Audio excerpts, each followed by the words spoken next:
What's up, everybody? Michael Johnson here with the Business Choreography Podcast, and I'm excited you joined me today because today we've got some awesome stuff. Today we are lucky to be joined by Ashton Perry. Today, he's going to share with us all sorts of incredible things. Ashton is the owner of Revera Finance, a boutique bookkeeping firm that serves small coaching and consulting businesses. His dedicated focus to bookkeeping has allowed him to gain deep insight on its crucial role in enabling businesses to scale effectively. And that's what we all want to do. That's what we're doing all the time. So, guys, stick around. We've got some amazing stuff for you. Let's cue the intro and we'll jump right in. Listen, there's a lot to learn when growing and scaling your business. That's why we created the Business Choreography Podcast, where we talk about choreographing your marketing, operations, and sales into dynamic systems that increase your revenue and your impact. We'll explore solid business principles and discuss all things that make businesses dance to success with clarity. We'll help you figure out where the holes are in your business and what you can do to fix them. Think of us as your official business choreographers, aka your insider growth strategists. Remember, your choreography matters. Welcome to the Business Choreography Podcast.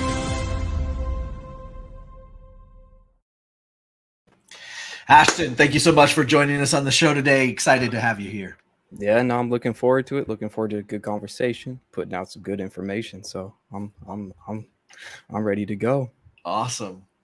Well, everybody that comes on the show knows that I love to start with backstory, so we will do the same. I like to hear about how you ended up here doing this and serving your people, because it's never a straight line journey and it never seems to ever change. Even once you've found your success and you've found the path that you're on, it still seems to be a quite winding journey. But let's start from the beginning. How'd you get going on this? How did you end up doing this stuff? And how did you end up here today with Revera Finance?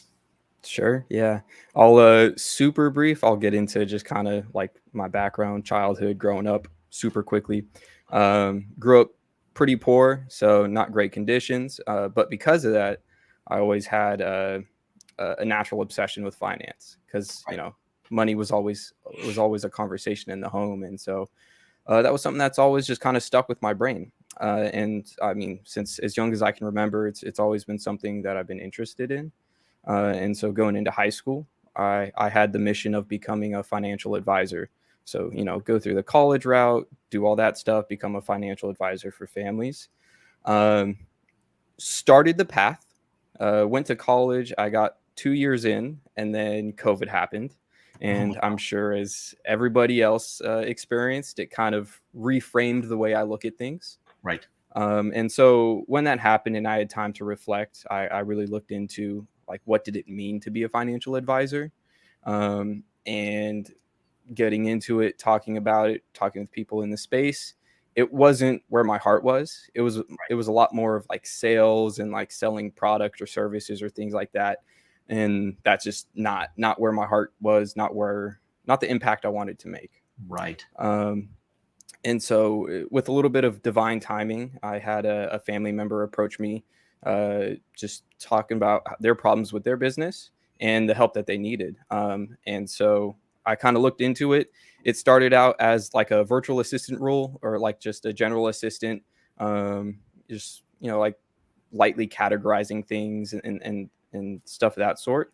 And as I started to get into it more, I started to realize, I was like, oh, this is more of like a finance role. Like this is a lot more than I was expecting. Right. And so that kind of like triggered my brain to start looking into like, oh, what is this? Like, what is this position? And pretty much the work ended up being the work of a bookkeeper. And so that's kind of what got me into the space of bookkeeping, and helping that family member out. And that's kind of what triggered that. That was a few years ago. And since then, I've just been kind of learning more, growing more, trying to help as many people as possible. I originally, when I was considering the bookkeeping as well, wanted to be a personal finance coach, because that was like 100% heart to heart. Like, you connect with people, you help them, you make an impact. But I felt that bookkeeping would allow me to have a much larger impact. Right. And so because I had that other path that I wanted to take, I kind of felt that coaches and consultants were the right path for me to get into the right industry to help, because it's something that I also naturally wanted to go into, but ultimately didn't. And that's kind of what's put me in this position now, where that's been my target audience. That's who I want to help. And it's this perfect mold of I love the analysis of bookkeeping. I love the fundamentals of it. I love building systems, building processes, and at the end of the day, I'm the base foundation for these people's small businesses, their livelihood, and that's all I could ask for. So Right. yeah, No, it's super that's the cool. rundown. And in essence, like the financial advisor, you actually are now what I think most people think a financial advisor is. Yes. It's cool that you were able to find out that that wasn't the case before you spent all that time finishing off the other side of it. And it's funny. I think a lot of positions and jobs that are out there in the world of business are mislabeled. The name of it doesn't quite actually talk about what it is. And so I think it's great. Like you said, some divine intervention got you doing that. And like so many businesses, I just love that a family member was like, hey, can you help me with this? And can we get moving on this? And that like sparked the like, yeah, this is what I want to do. And I think that's so great. And I want to I actually want to dig in just a little bit to the understanding, because we're talking about the definition of financial advisor not necessarily being what maybe it seems like it is. Mm-hmm.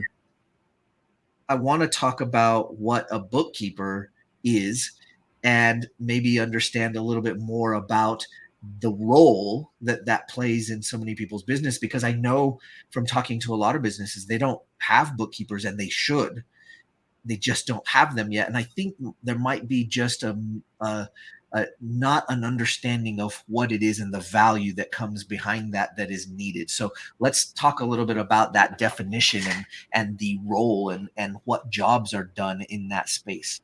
Yeah. So I think first, most people confuse accounting with bookkeeping, or accountants with Yes. bookkeepers. Okay. Um, they're in the same realm, and they Right. do a lot of the same stuff.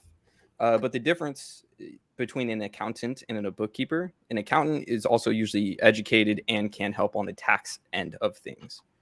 So that's your CPAs, your certified public accountants. Right. That's what most people think a bookkeeper is, or that most people think an accountant is a bookkeeper.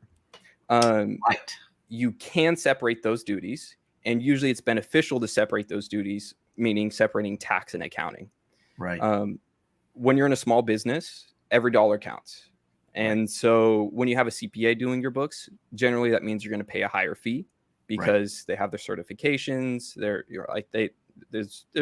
They can demand a higher price. But if you can separate that out and you have a dedicated bookkeeper, pretty much what that looks like at its most basic function is the bookkeeper is going to make sure that the foundation of your business is in place. So Right. number one is going to be cash, right? That's the lifeline of a business. So you're going to have your AP, your AR, your accounts receivable, accounts payable. A bookkeeper is going to be able to make sure everything is in there. So if you're sending invoices, making sure things are getting sent out, they can help with that. They're making sure they're tracking the time of how long it takes from invoice to money in, and they're just kind of helping along with that process. They're going to categorize everything that comes in from your bank. So every single item that you purchase, you got to make sure it's categorized correctly so everything shows up on the reports. And I could go through a list, but I think the best way to break it down is every point of contact throughout your business starts with a bookkeeper on the finance side. So Right. every single piece of information that you work with will be touched by a bookkeeper before you make any sort of decisions or analysis on the financial information. Fundamentally, at its core, a bookkeeper is going to make sure things are categorized correctly and are going to be able to make sure that your reports are accurate and your data is accurate. Right. From the core, that's what that means to be a bookkeeper. Yeah. I love that. And it's just so valuable to be able to have that. And I think, you mentioned reports a number of times in in that as you were describing it. And I think that sometimes I meet business owners that their version of bookkeeping and accounting is, I'm going to just close my eyes like a 3-year-old. I'm going to close my eyes like this, and I'm just going to pretend it's not there. Yeah. And if I have enough in the account at the end of the month, then I'm good. And if I don't, then I got to do something about it. And that is not a way to run a business. And so it's so valuable to get those reports, but it's also super valuable to get those reports accurate.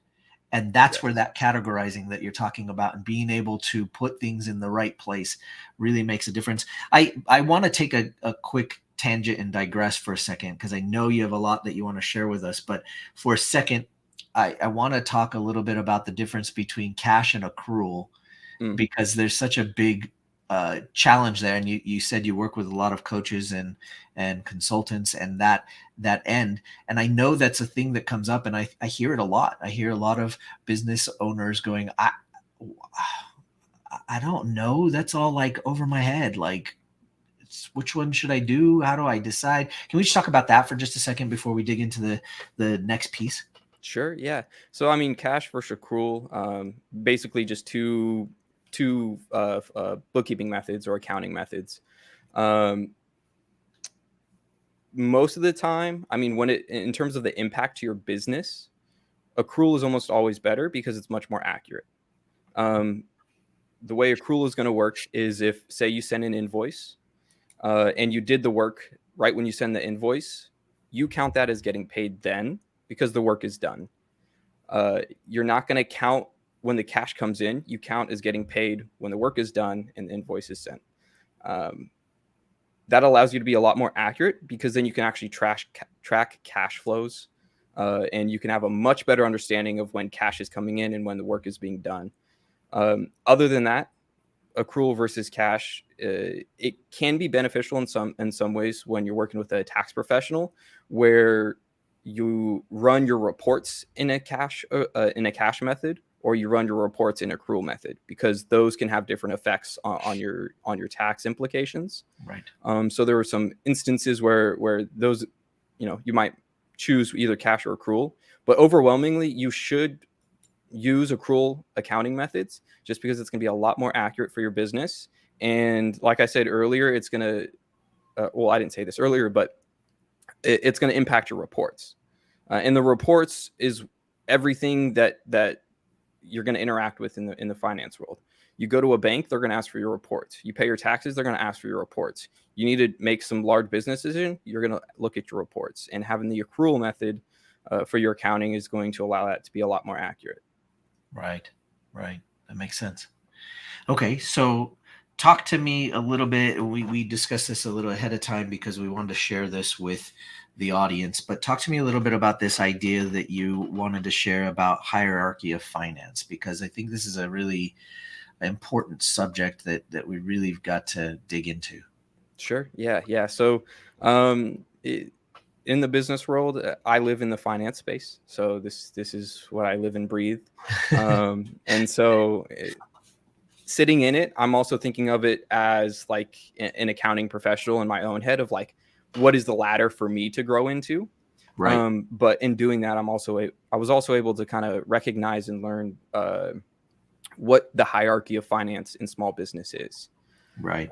So at its core, there's going to be 3/4 levels of this hierarchy. Your first one is going to be a part-time bookkeeper. Okay. This first one, you should have it from the beginning. The second you conceive a business, like you should have someone to at least consult with that is a bookkeeper to make sure things are being set up correctly.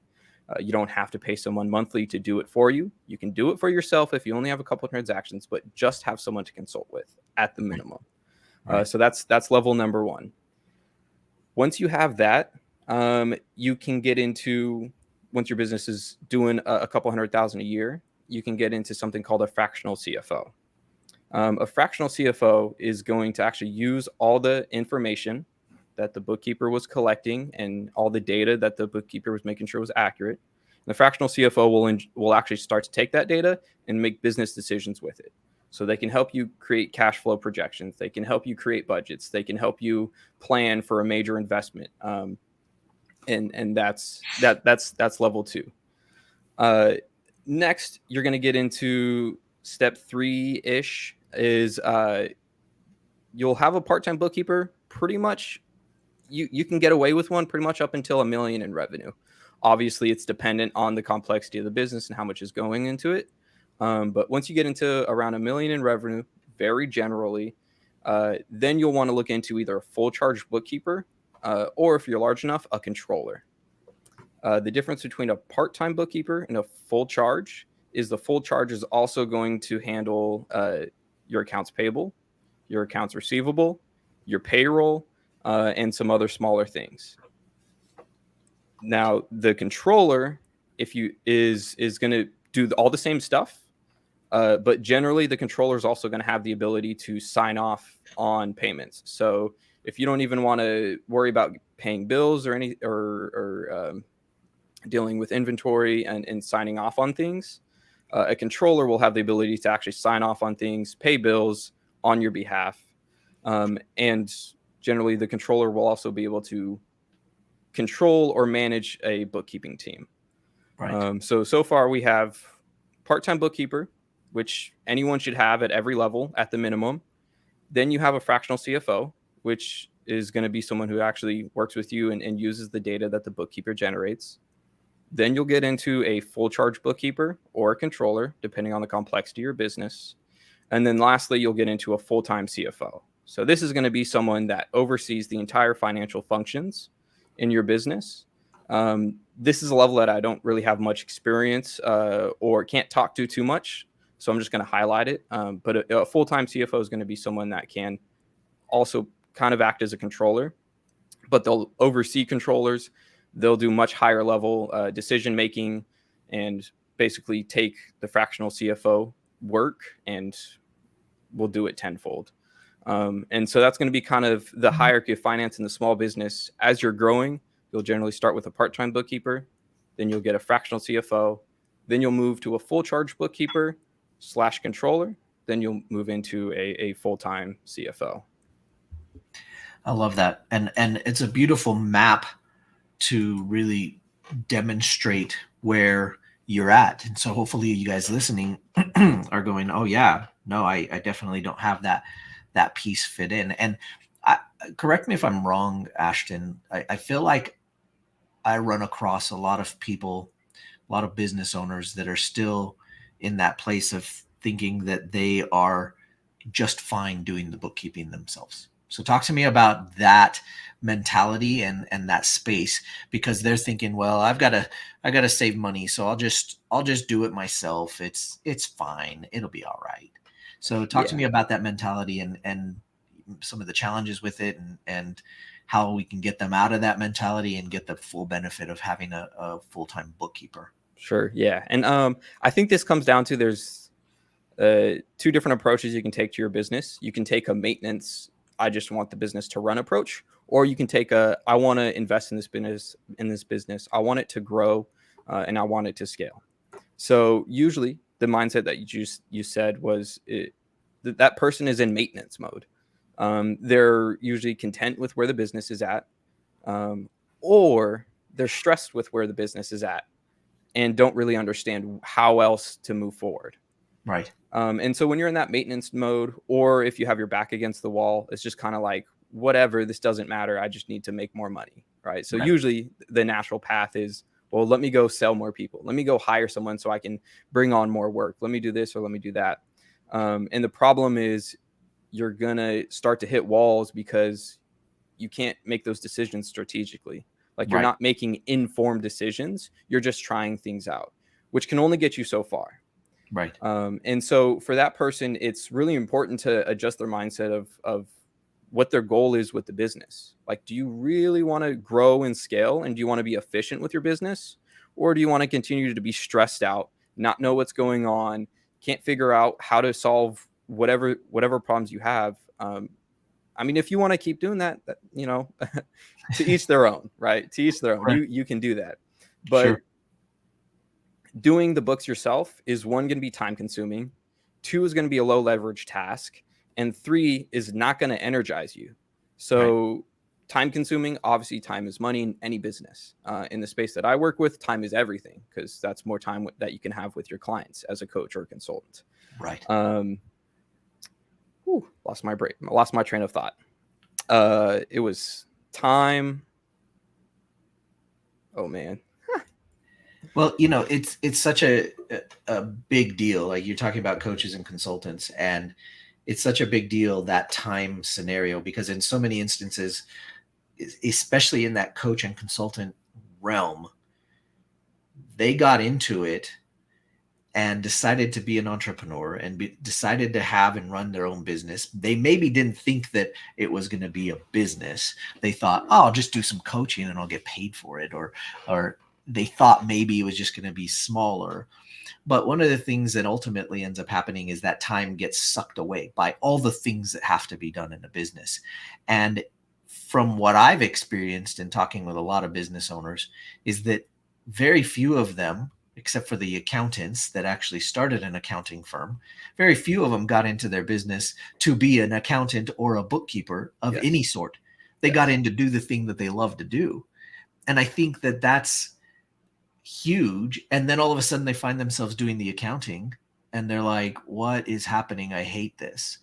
And I think that's a really big deal. And I think you were alluding to this idea of being able to get back that time to be able to do other things that are the things they got into the business for. I think that's so important. It's so important. And how do you make that transition? So, I mean, let's pretend we're talking to one of our newer businesses listening to the show, and or in a place where they don't have even a part-time bookkeeper. How do they make that mental transition to, I'm going to take some of the money that's coming in and I'm going to pay a part-time bookkeeper to do this for me, when they're still thinking about, like, okay, every penny that comes in I need, right? So how do they make that transition and come to the right mindset to do that?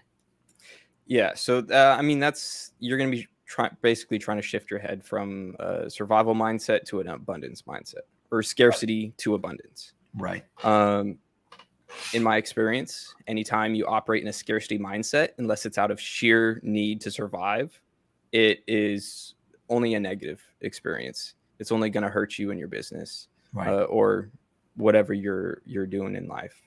And so the first step is just to kind of understand, like, one, is your business operational, and is it able to pay itself?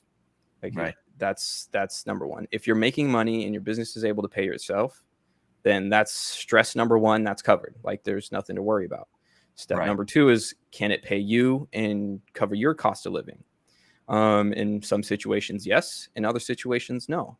In the times of when it doesn't, that probably means that it's either a side gig or you're still starting out and trying to figure it out.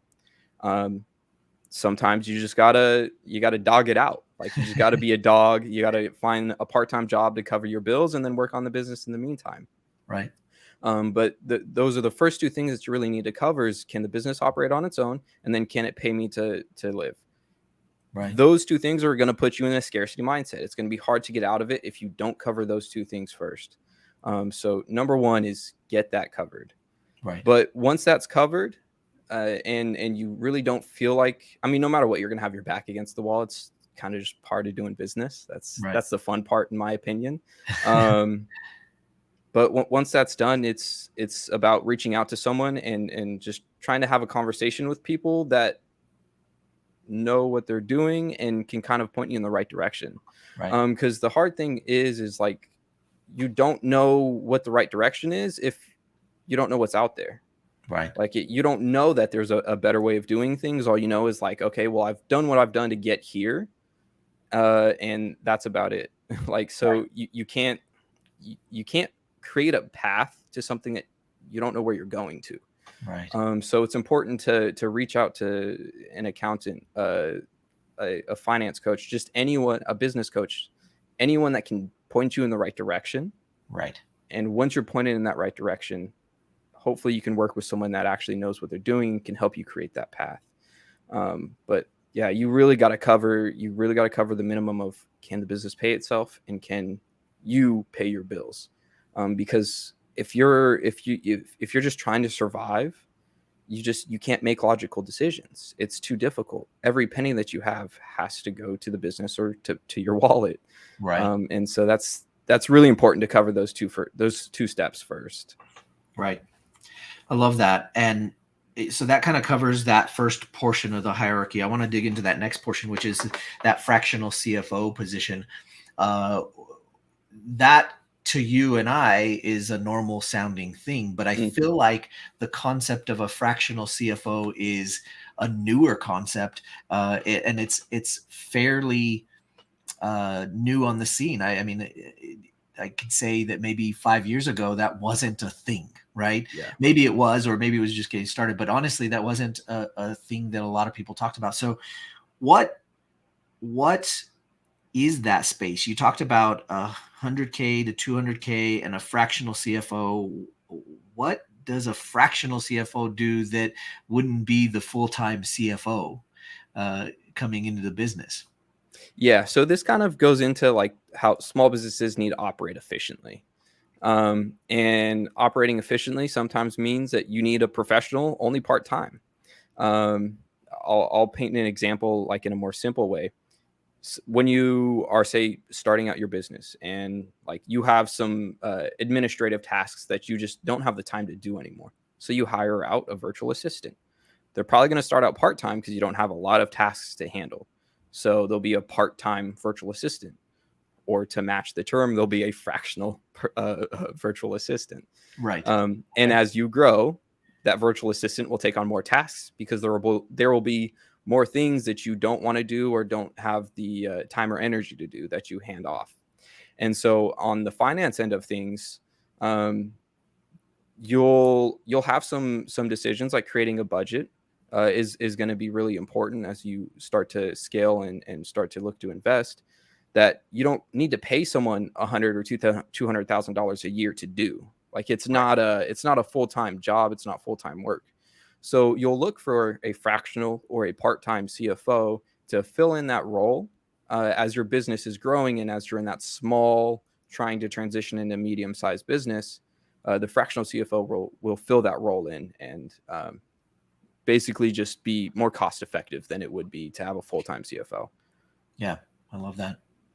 Okay, so here we're talking about this idea of a bookkeeper, and the idea comes up all the time, and I hear about it all the time, that people that don't yet have a bookkeeper are constantly fearful about being embarrassed and having somebody else look at what they've done in their finances and in their structure of their accounting. And I want to address that real quick because I'm sure you've had to deal with that in talking with people and talking with clients, and how do they go about getting over that, right? Because it is like they know they're not bookkeepers, they know they're not accountants. How to get over that embarrassment of like, it's not good. I don't want to show it to somebody that knows what they're doing. Yeah. I think number one, it comes down to the bookkeeper that they work with. Right. A big part of my job, I mean, like, yes, obviously I'm going to cover the basic accounting functions, but the other part of my job is to help these people understand the accounting and finance of their business. Right. Because it's with the knowledge that they'll be a lot more comfortable and confident in themselves. And so it's really up to me or whatever bookkeeper they work with to just be like, hey, look, you're not alone. There's millions of small businesses in your position. That's why I exist. I'm here to let you know that like this is totally normal. This is totally okay. Right. So let's work together. Let's figure out what's going on. Because at the end of the day, I don't care what you have in your business. I don't care. My only objective is to come in here and help you out. Right. So if you think it's a mess, that's okay. Let it be a mess. If you think it's a disaster, that's okay. Let it be a disaster. That's my job, is to fill that role and make sure that it's fixed. Right. And so it really comes down to the bookkeeper to just talk with the person and help them understand that like it's okay that it's a mess, but also that, hey, I'm fully capable of helping you. So let me look at the mess, and then we can create a path to figure out to get to where you want. Let's create some clarity. Let's create some like structure and processes, and just make it as clear as possible to them that it's okay and that there's a way out. Right. Exactly. Well, cool. So hopefully you've inspired some people today to get in that space, whether no matter where you're at in the hierarchy, and what you're doing, getting moving and getting some momentum. You're hearing this today for a reason. This is important. This is something that you probably need to pay attention to at one of the levels of that hierarchy. So Ashton, how can they get in touch with you, and how can they reach you so that they can maybe get the ball rolling? Yeah, I think my website, reverafinance.com, you can go to the contact form on there. You can find me on Facebook. I use that pretty much for everything. So I'll post content on there if you want to see some like small tips, general information, and just kind of like know the work that I do more. My Facebook is the best way to reach out to me, check in with what I do, and just kind of get an idea of what it's all about. Great. I love that. Guys, go check it out and get moving on this. There's no reason to not take action in this category, and there's so many different levels of what needs to be done in your business. And I just want to maybe end with this quick anecdote or story. I once was evaluating a business to purchase, and we got through the letter of intent. We had decided and agreed upon a price. We were doing our due diligence, and it came back that they hadn't done their books properly, and they hadn't done even their taxes for 2 years. And they were like, "Is that big of a deal?" And I was like, yes, that's a huge deal. No, you can't not pay your taxes. That's not okay. That's called tax evasion. And no, it's not okay that your books were wrong, because all that shows is that we need to dig in more. So guys, you got to get your books in order. It is so important. It's important all the way down the line. It's important from the beginning stages, just like Ashton told us. And it's important all the way to the point of sale when you're trying to sell and maybe retire. So it doesn't matter what the case is, getting your books in order and getting them to work for you instead of against you is hugely important. So before we leave, Ashton, do you have some final words for us that you can leave us with some of your wisdom? I'll just kind of paint a small picture too. Even large businesses mess up in their books. Yeah. It happens. Yeah. It happens. And so it's really important to start from the start. You need to form that foundation from the earliest stages possible, so you have a strong foundation to grow in and to work with, because finance is the language of business, and you need to make sure you have a strong foundation to build your business on. I love that. Guys, we oftentimes, obviously this is the Business Choreography Podcast, but we're always talking about choreography and bringing the pieces to you that you need to choreograph your business. This is an imperative piece of the puzzle. You have to choreograph your bookkeeping into what's going on. You can't just think about your marketing, and you can't just think about your sales or your operations, the bookkeeping, the accounting. All of this is so imperative for your business. So make sure you choreograph it in. Give Ashton a call if you have questions, or you want to get in and get involved and get some help. He's your guy. So until next time, make sure you keep choreographing your business. We'll see you guys on the next episode. Take care. Thanks for joining us today. Want more business choreography? Check out our website at bizchoreo.com to find out more. And find out how the choreography for your marketing, operations, and sales can raise your revenue and create more impact. Remember, every business needs choreography.